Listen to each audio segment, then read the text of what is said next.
It happened on New Year's Eve 2016 in Uxtapa, Mexico. My family and I go there every year to spend the holidays, since we own an apartment there, and it allows my dad to escape his work environment for a little bit. The apartment we own is in an apartment complex which has 24 apartments, total divided into 4 towers. They all look the same and have a small terrace with a small hot tub in a corner. Since we have owned that apartment for a few years, my parents became close friends with a lot of the other residents, which created a nice environment to be in during the holidays. Anyway, on New Year's Eve, we were invited along with many of the other residents to spend New Year's at one of their apartments. Around 35 people showed up. The apartment is on the 4th floor, and we arrived there at around 10 p.m. Since many of us had dinner before with family and joined to celebrate the new year for the rest of the night. At around 10:50 or 11 p.m., one of my mother's friends looked up at the sky and said she saw something strange. Many of the residents, me included, shrugged it off at first and kept talking. Within a couple of minutes, more and more people started looking up. Once we saw the commotion, we got up and went outside to the terrace to join them and see what the fuss was about. It was strange at first, but I can describe it as if the stars were twinkling. We could see the stars, but they were bunched up closer than usual, and they were twinkling intermittently in an unusual fashion. As we kept looking, more and more stars kept showing up and twinkling. Some said they were stars and we were staring at nothing, but then what we thought were the stars in the sky began to move towards the other stars that were twinkling. At this point, we all started to freak out a little bit. I like to think we are not alone and that there are paranormal forces out there, but this was truly the first time. I had no idea what was going on. There were too many to count, but we all agreed that 100 to 150 stars were twinkling in this one section of the sky, and more seemed to move across the sky to join them. Once they stopped joining, they continued to twinkle in an unnatural way. I can just explain it as turning lights on and off, and not the slight dimness you see when looking at an actual star. Then this entire cluster moved across the sky and disappeared from sight.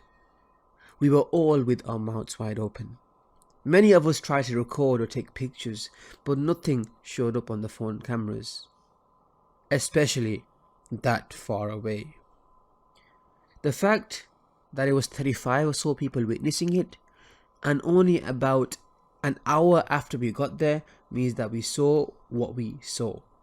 No one was intoxicated to the point where they could have imagined it. The most interesting part is that the son of the apartment owner said that the year before he talked to a guy that said he had seen something similar on New Year's Eve the year before. He said he listened to his story but shrugged it off as some guy ranting. My family and I continue to talk about it to this day. We immediately try to investigate about phenomenons or events that could have caused it, and nothing came up. I'm not sure if this is the right place to post this, but if it's not, I'd love to share it somewhere where someone could provide some type of insight. Sorry for the long post, but that was the most concise way to explain it. I'd love to hear if anyone has had any similar experiences. This happened between 1989 and 1990, and I was about the age of 4 years old.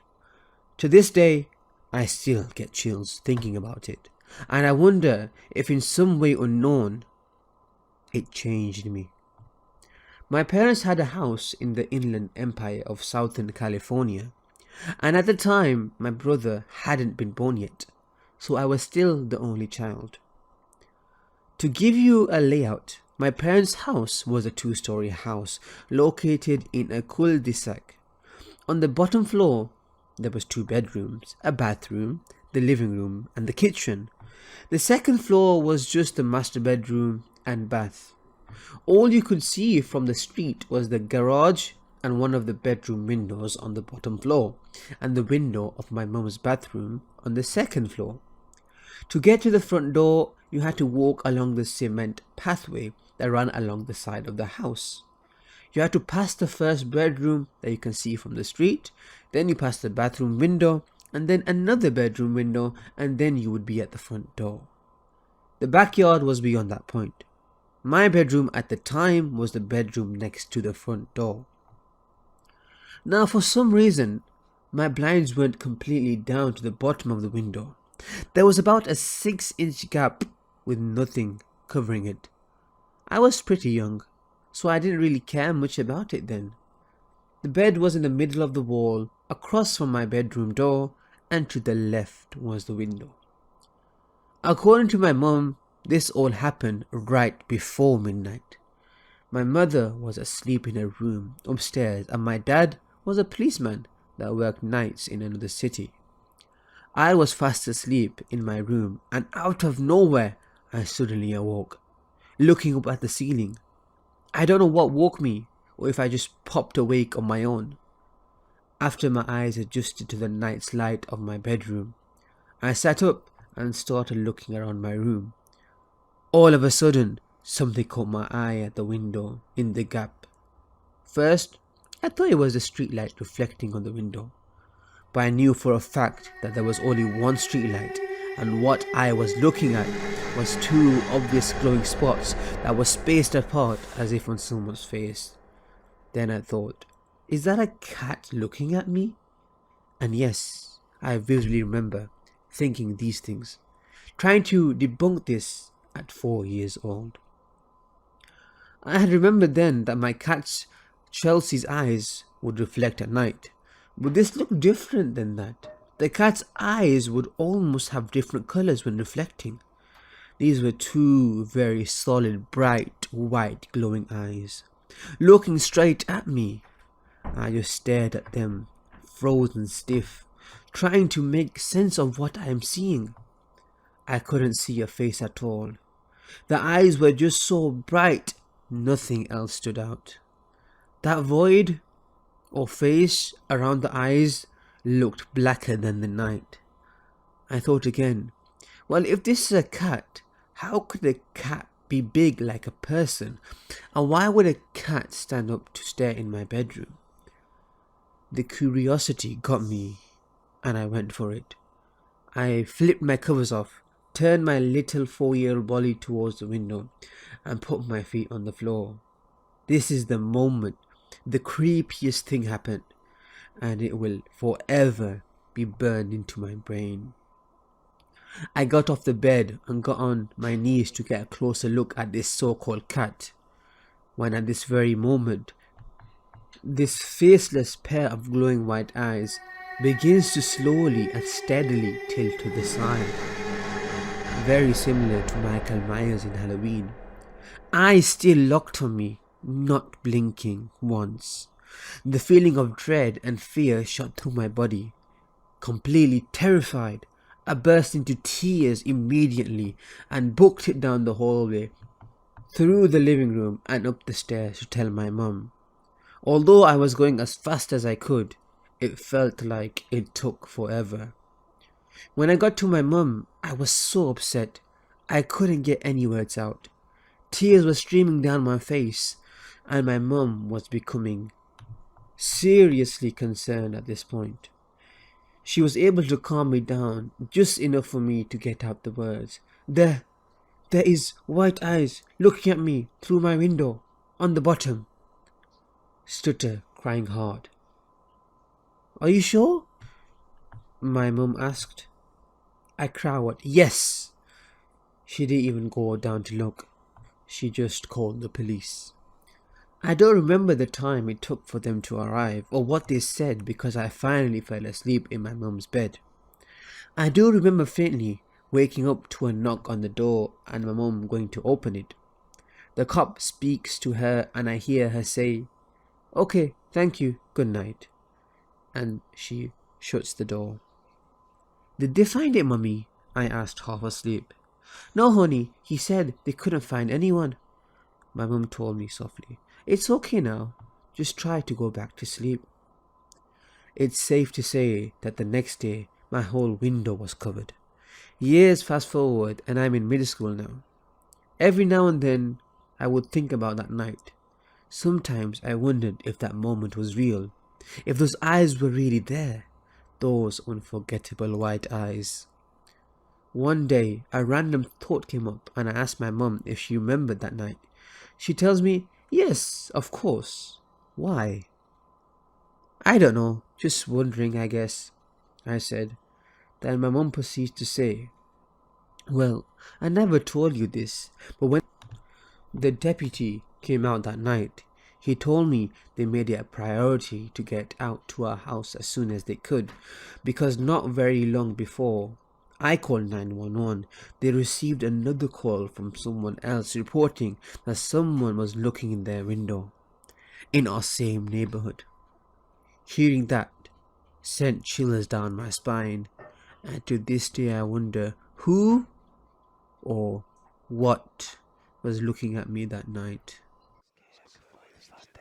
This story happened in October of 2004, back when I was still a third year high school student. My friends and I struck around the school late at night.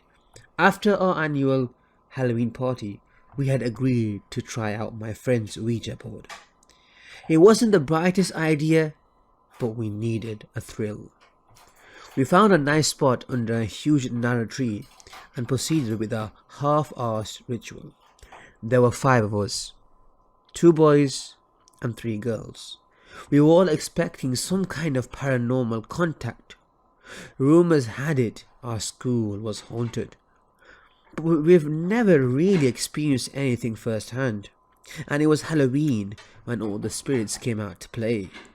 We all wanted to get spooked. Also, we've never seen a Ouija board firsthand before, so we were pretty excited. Our school was an old Spanish colonial house built in the 80s when the Spaniards still occupied the Philippines. We were in a section of the school that doesn't get used often, located beside a creepy old Jesuit house. People only go there when they needed to use the restroom, store equipment on one of the sheds, or make out with their boyfriends or girlfriends. We sat down in the middle of an open space with only an exposed bare bulb nearby illuminating the surroundings. We were all having a laugh, scaring each other with what-if scenarios. It was your typical dumb kids doing dumb things. My friend who bought the Ouija board proceeded to place it in the middle of a circle. If I remember correctly, it was the glow-in-the-dark version, which we found hilarious, but it gave us the ability to see what was written in the dark. Not knowing what to do, and going after what we've seen in movies, we all proceeded to place our index finger on top of the planchette. We sat there looking at each other until one of us said, "What's next?" We didn't know if there was a proper way to start the ritual, plus the board didn't come with instructions, so we decided to just throw in a question. "Is anyone there?" I called out into the darkness. "If there are spirits living here, please talk to us." One of the girls joined in. We clearly had no idea what we were doing. Still, nothing. Not even the slightest bit of wind. One of my friends jerked the planchette and the girl who bought the Ouija board screamed, breaking the silence. We all laughed at how ridiculous it was. After a bit of joking around, we decided to give it another go. We placed our index finger on the planchette once more and asked, "If there's anyone there, we would like to make contact." "Don't break the circle," one of my friends jokingly said. "Shut up," I whispered. We were just about to give up when the wind started to pick up. The stillness broke and the darkness around us seemed to move. Just a coincidence, we thought. Okay, don't break the circle, I yelled out. Is anyone there? I was excited. It was like a scene from the movie with dirt and dead leaves swirling around us. Guys, I'm scared, my friend sitting behind me said. My mom warned me about playing with forces we don't know. Did you die here? Were you killed during the war? Are you the headless priest that roams these halls? You know Jose, our national hero? Are you a hottie? My friend giggled. At this point, we were all throwing random, stupid questions. And nothing. This is bullshit. I don't want to do this anymore, my friend said. We were all thinking the same. Just then, a group of dogs from a neighboring house started barking at us through the chain link fence. These 6 dogs were growling and showing teeth. We all screamed and without finishing the ritual, bolted right out of there. We didn't see each other until after Halloween break, and this is where the story gets creepy. One of the girls told us about a weird experience she had the night after playing with the Ouija board. She had gotten home late after hanging out with her friends from the neighborhood when she realized she forgot the keys to her house. So she called her brother up, who was then still sharing a room with her. And what he said creeped the hell out of all of us. He swore she was already home. He claimed to have seen her walk in a while ago and that she looked really tired and saw her head straight to bed. Creepy, but no need to freak out, was all we thought. Besides, her brother must have been tired and been seeing things. But then my other friend started telling us about an encounter she had that Halloween night. She was going up to her room when the lights started flickering as she was ascending the staircase. Your typical horror movie visuals. Shrug it off to faulty wiring. But just then, she saw the door to her room open and a dark figure stepped out and stood atop of the staircase. She couldn't make out the entity's face, but she counted that she couldn't move and felt utter dread as the figure stared down at her. No way! My best friend, who just joined in the conversation, said in disbelief. Something happened to me as well. He recalled that he was sleeping one night when he woke up feeling really uncomfortable. He described his vision as having TV-like static and a feeling of heaviness surrounded him. He looked around the room and that's when he saw a bloody, charred face with piercing red eyes grinning at him through the window. I couldn't believe what I was hearing because I had almost run in with death that night. After the ritual, I was sleeping in a sedan on the way home after fooling around with the Ouija board. When I felt a car jerk, I woke up instantly. Looking out the window, I found that we've been hit by a huge oil tanker. I panicked and leaped out of the car.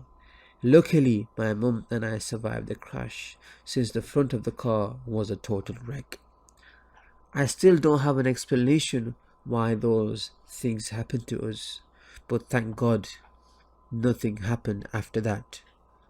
I never played or got near a Ouija board ever since. This happened just yesterday, so it's fresh in my mind. I'm not quite sure what to think of it because it was just so bizarre and unbelievable. I might have just been sleep deprived. So last night at maybe 11 p.m, I was walking around my block. My town is relatively safe, so I didn't feel in any danger. Plus, it was a beautiful night. I had been walking for around 5 minutes when a pale woman with blonde hair and a white dress caught my eye from across the street. She was about my height and looked to be around my age too. I didn't actually pay attention to her after I first noticed her. When I circled the block again, she was on the same street, a couple feet in front of me. She was standing on the curb, staring at the cars passing by. It was a main road, so even that late, people were still driving on it. I said hello to her and she turned her gaze to me. I couldn't see her face super well, but from what I think I saw, she had no pupils or colour in her eyes, and she just stared at me. After a while, I asked if she was okay. She didn't respond again and simply pointed at the road. I was really confused and I didn't understand. Right as a red car started coming down the road, she stepped into the road. The car slammed into her and it was a bloody mess. The driver immediately stopped and jumped out. It was a man in his mid-20s. We both spoke about it, freaked out. He called the police and I went around the car to see the state of the girl. Once I circled around the car, she was gone. Not gone as in dead. Gone as in she just wasn't there. The blood on the road was gone too, but not gone from the man's car. After the police arrived, they concluded that it was some big hoax of a kid who didn't know what they were talking about, and some guy who went along with it.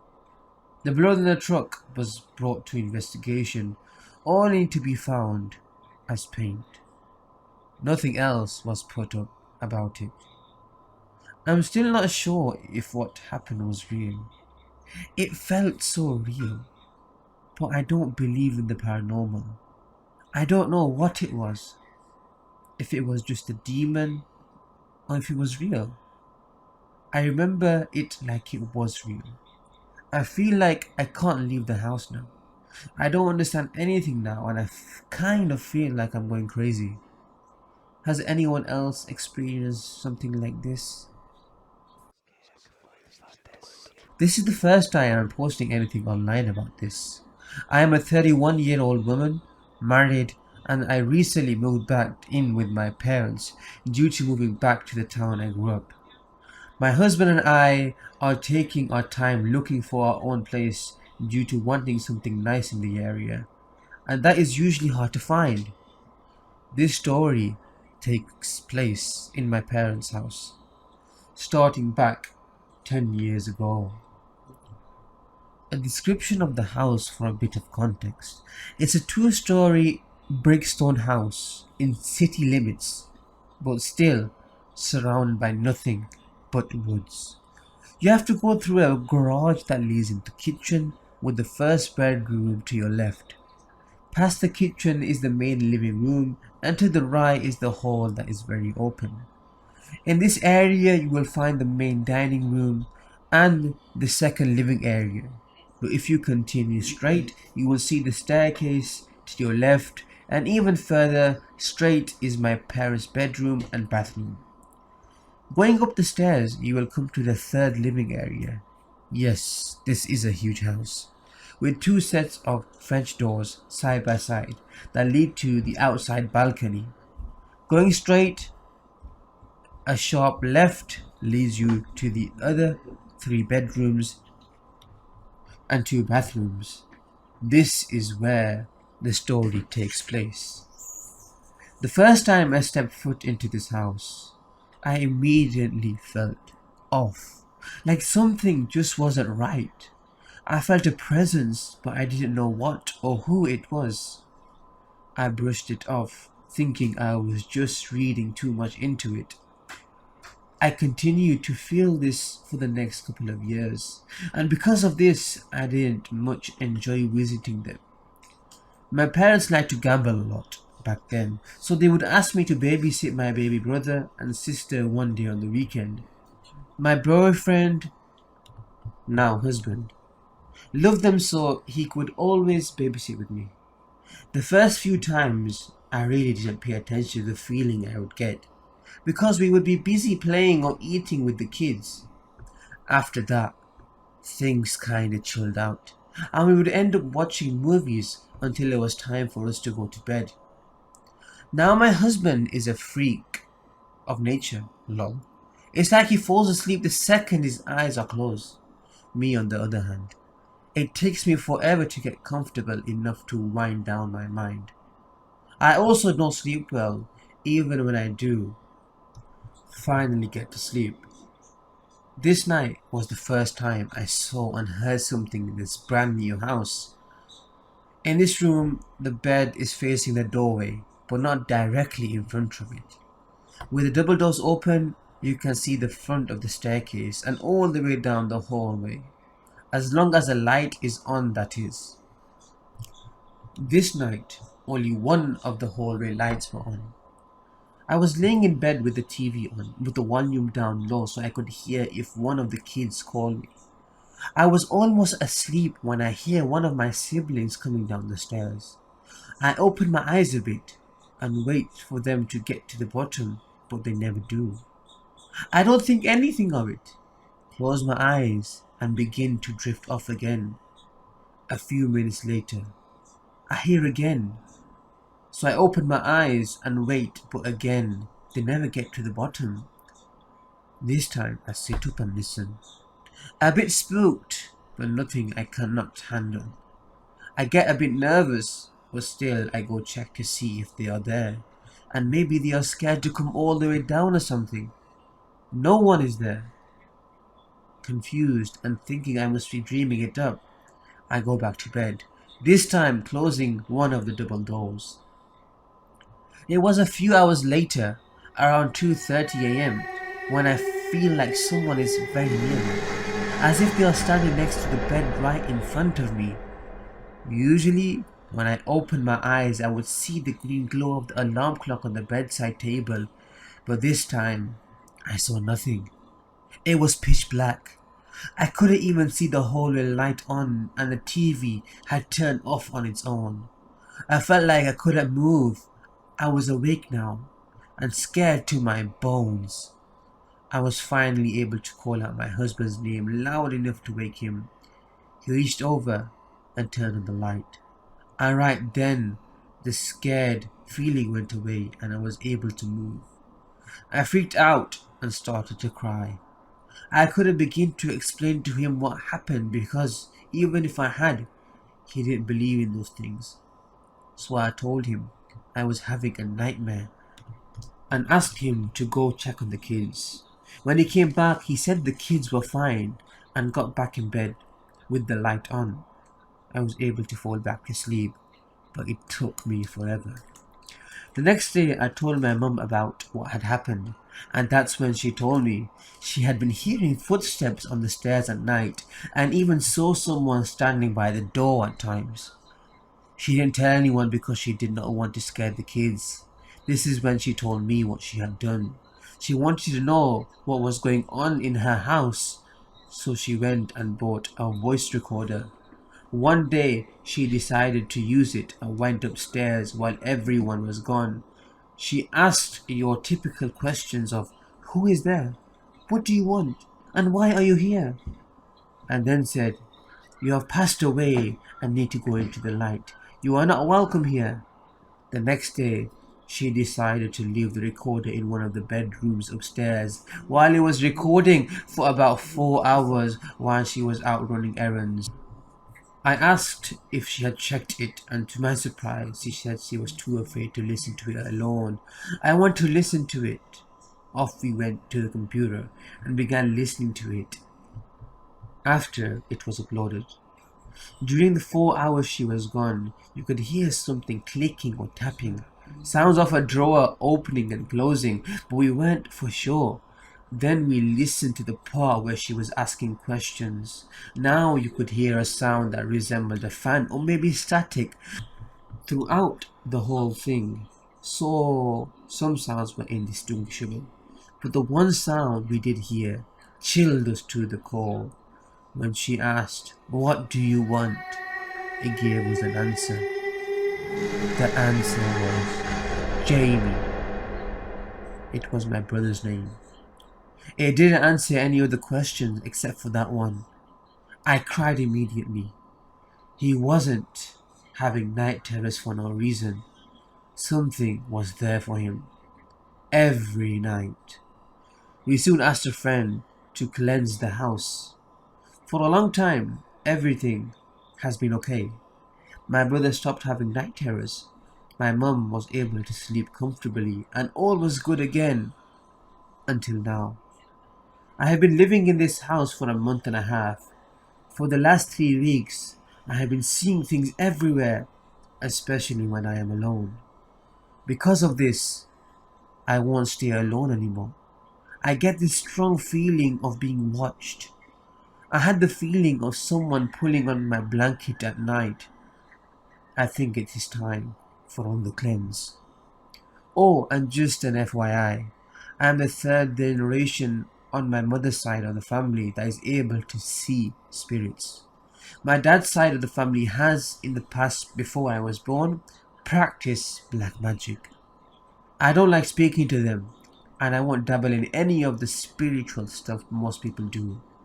I stay as far away from it as possible, and I recommend that you do too. Even if you are careful, these spirits can haunt you for a long time, even after you've gone. An update. So I'm sitting in the living room floor playing with my nephew. Mum's on the left couch, and sister is on the right couch. My nephew has a toy piano that is made of cloth and can be folded up. This piano is behind us in the corner with all my nephew's other toys. We are talking and watching my nephew attempt to walk when this piano makes a sound. It's like someone is pressing the key slowly. We stop and stare and then look at each other shocked.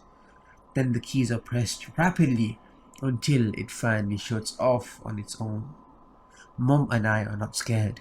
My sister is terrified due to something happening to her last night around midnight. That is a different story. Before I begin, I'm a 16-year-old male. About 3 years ago, I was in Virginia visiting family over summer. We were right outside the DC area and staying in a 2-story house near the freeway. On the other side of the freeway was a forest.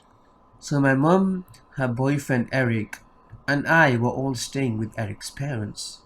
We had bought some night vision binoculars and decided that tonight was the perfect time to use them. So, after dinner, we gear up and head out. We pass under the freeway and head into the woods. When we get about 5 minutes into the woods, we set down our bag and take out our binoculars. My mum looks around with them for a while, seeing a few squirrels here and there. She gets tired of them and passes them to me. I look around for a while, being careful not to look at the freeway for fear of being blinded. I spot something behind a tree about 50 feet to our left. I concentrate on it, trying to figure out what it was. It looks like a pale, bald, anorexic man, looking straight at us from behind the tree. I get a bit uneasy, but I'm hesitant to believe it's really there. I ask Eric to take a look just in case. To my despair, he sees it too. He describes it much the same way I did. Now Eric is a former amateur boxer and I train MMA almost every day, but neither of us wants to stick around with that thing. We start heading back to the house, crossing under the freeway. We take another look behind us as a car comes by. All three of us see glowing eyes lit up by the headlights on the other side of the freeway. We say F that and head back to the house. When we get back, Eric's parents are asleep and my mum and Eric go upstairs to the guest room. There's only one guest room, so I have the couch downstairs. I'm a little too excited after seeing the thing in the woods, so I end up staying up all night. Around 3 a.m, I'm watching TV and start hearing footsteps above me. I immediately remember our early encounter and panic a little. I try to calm down and tell myself it's just one of the dogs or maybe someone who couldn't sleep. I keep hearing the footsteps for a while until I hear a doorknob jiggle. I find it weird that they're trying to open a locked door but try to ignore it. They stop, walk around for a few minutes, and then it's quiet again. I stay up until the sun starts coming up and then pass out. My mom wakes me up and I remember the footsteps from the night before. I describe what happened and ask if one of them got up at any time. She says no, and I think it must have been one of the dogs. That is, until she tells me the room above me is the office. No one was in the office and the door stays locked at night. My heart sinks as I piece it all together. I don't know if it was that thing for sure, but I think it was. I've done a lot of research since then, trying to figure out what that thing was that night. I found two creatures that seemed to match it.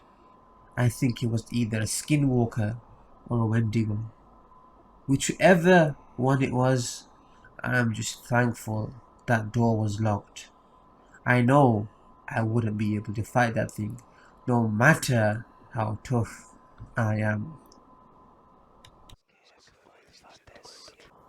I think this is more suited here. I'm sure you'll tell me if not. I haven't told this story for a really long time, so I might be a bit rusty around the edges. It happened New Year's Eve 2004 when I was 14 or 15. I was a good kid. I didn't drink until I was legally old enough, so this can't be put down to which is what people assume when I tell them it was New Year's Eve. I had been to a New Year's Eve party at a friend's house while her parents were out. When her parents returned, we left them to it and moved the party to another friend's house. Around 5 a.m., I decided to call it a night and make my way back home. I walked for 20 minutes before getting to the stage where I have to walk under a motorway. Just to set the scene, you cross a bridge and you're under the motorway. So it's essentially an open tunnel held up with lots of thick pillars. It goes on for quite a while. There are three roads that cross underneath it.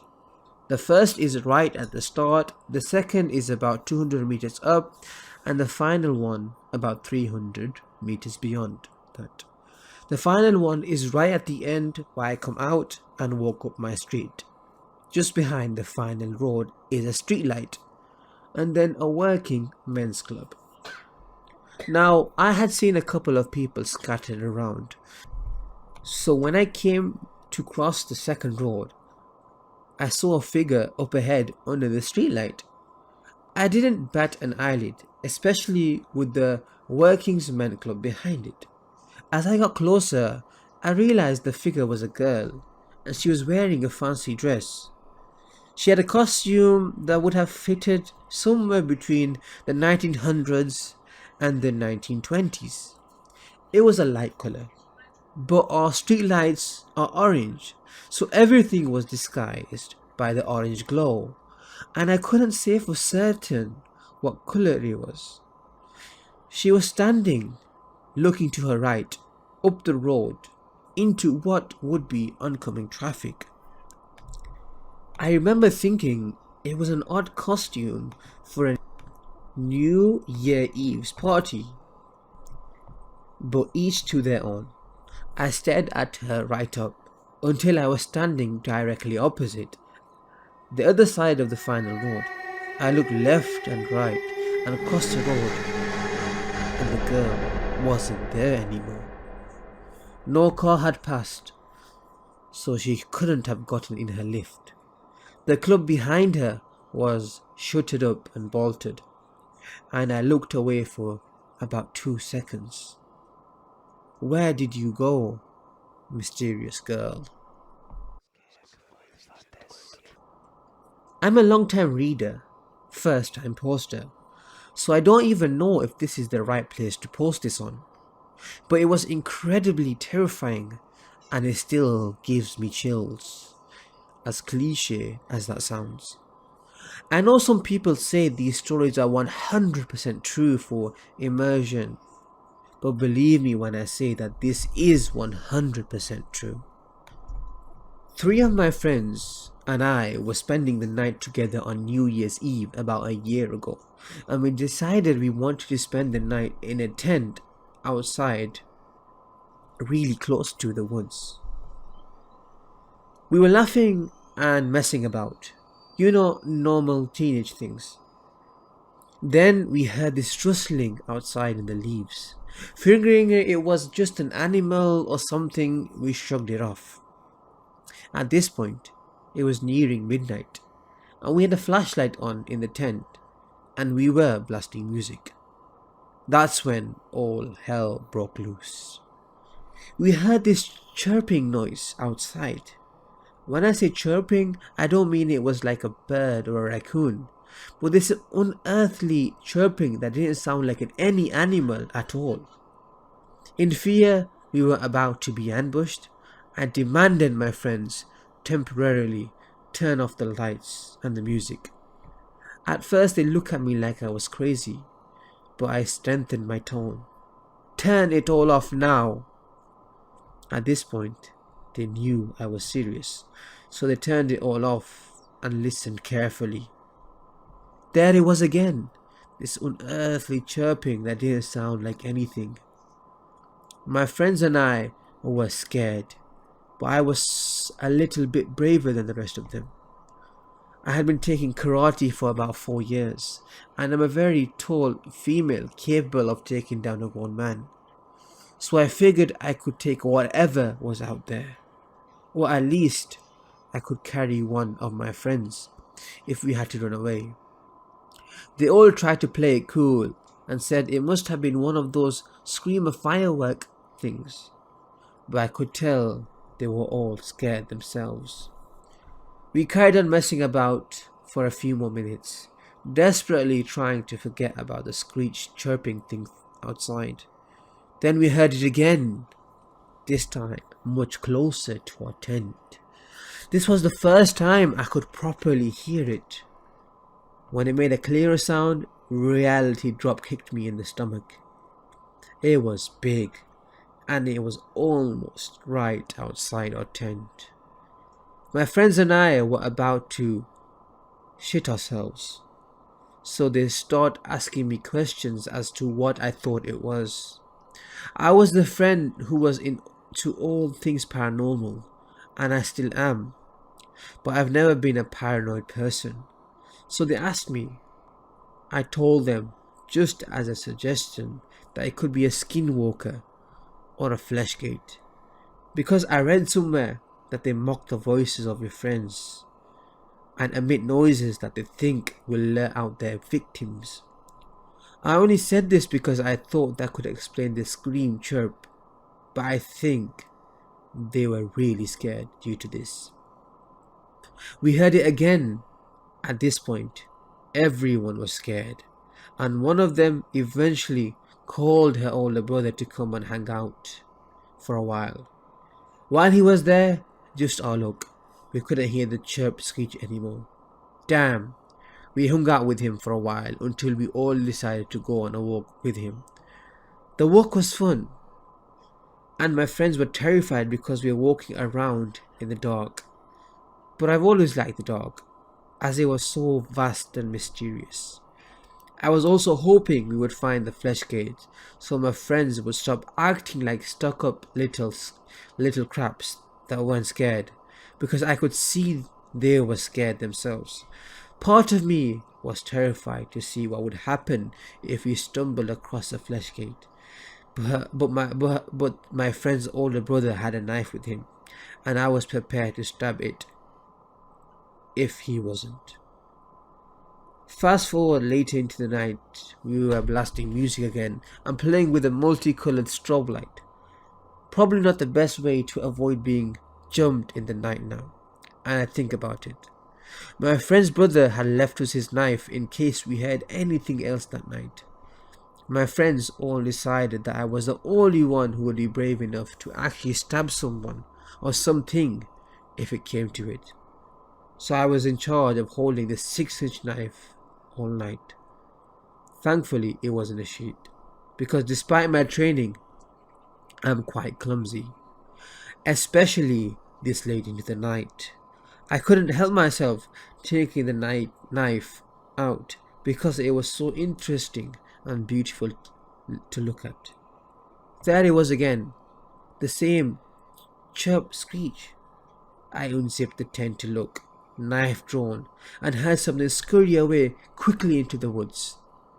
Since my friends didn't hear it, I left it alone. Everything was fine for the rest of the night. That is, until I was the only one awake. I heard this horrible scream howl, much more blood-curdling than the chirps. It kept getting closer to the tent and then backing away, like it somehow knew I was the only one awake. It circled us, made itself sound distant, then come back with another howl.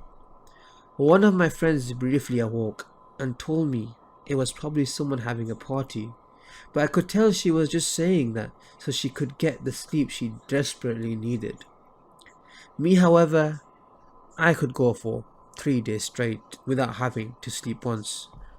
I was perfectly fine without sleep, unless I had a long day of school the next day or something.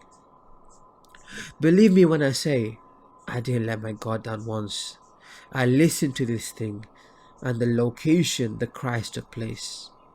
I wasn't about to let some fleshgate or some skinwalker come and kill my friends and I on the night that was supposed to be fun.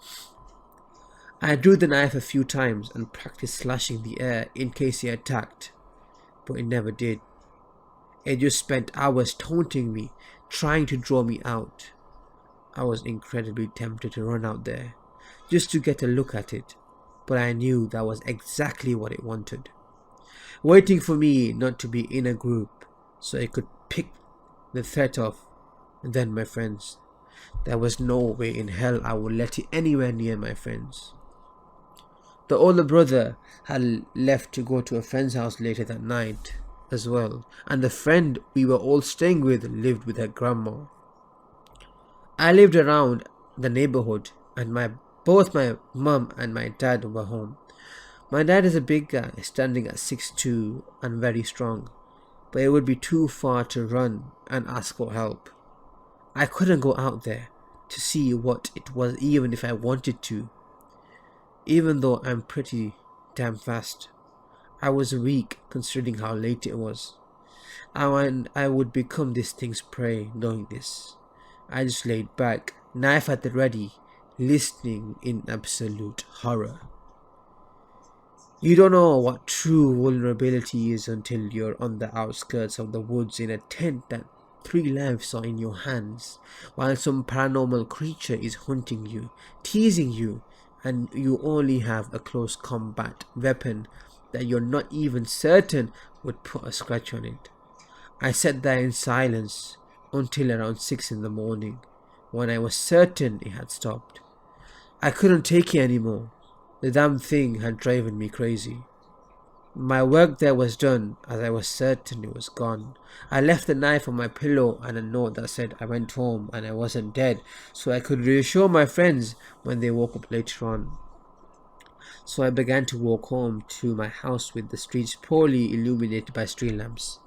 There weren't that many, leaving a lot of dark spaces that I couldn't even see if I tried. To make matters 10 times worse, my glasses were smudged and I could barely see anything. I knew it was better to my advantage if I kept them on though, because I'm blind as a bat. I scanned my surrounding, my whole way there, keeping my eyes on every direction this thing could attack me from. He was probably just waiting to get me alone, but I wasn't going to let it do anything to me. When I finally got to my house, the door was unlocked to my relief, so I could get in without my parents hearing me. Unfortunately, this was 5 in the morning, And as I mentioned before, clumsy as ever, so I bumped into everything as I tried to navigate myself to my room, where I forced myself to go sleep. After that, when asked, my friends would say it was a screamer, firework, or some animal. And I can tell they were scared, and they just were trying to make sense of it all. I tried to make sense of it too, but I just couldn't. I knew what I heard, and it was much worse than what they could have imagined. They probably thought I mentioned Fleshgate and Skinwalkers just to scare them, but I truly believe it was one of the two. Nothing like this has ever happened again, but there's a reason we haven't been sleeping outside in a while. So, thank you for listening and reading this long story of mine.